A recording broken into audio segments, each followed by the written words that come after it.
అయినను మునుపు దూరస్థులైన మీరు ఇప్పుడు క్రీస్తు యేసునందు క్రీస్తు రక్తము వలన సమీపస్థులైయున్నారు. ఆయన మన సమాధానమై ఉండి మీకును మాకును ఉండిన ద్వేషమును అనగా విధిరూపకమైన ధర్మశాస్త్రమును తన శరీరమందు కొట్టివేయుట చేత మధ్యగోడను పడగొట్టి మన ఉభయులను ఏకము చేసెను. ఇట్లు సంధి చేయుచు ఈ ఇద్దరిని తనయందు ఒక్క నూతన పురుషునిగా సృష్టించి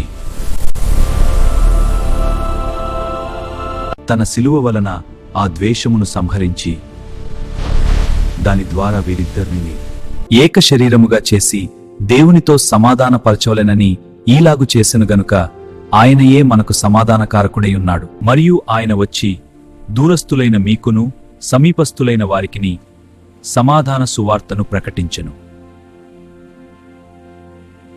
ఆయన ద్వారానే మనము ఉభయులము ఒక్క ఆత్మయందు తన తండ్రి సన్నిధికి చేరగలిగి ఉన్నాము. కాబట్టి మీరిక మీదట పరజనులను పరదేశులనై ఉండక పరిశుద్ధులతో ఏక పట్టణస్థులను దేవుని ఇంటివారునై ఉన్నారు. క్రీస్తు యేసే ముఖ్యమైన మూలరాయే ఉండగా అపోస్తలులను ప్రవక్తలను వేసిన పునాది మీద మీరు కట్టబడి ఉన్నారు. ఎఫెసు 2:20.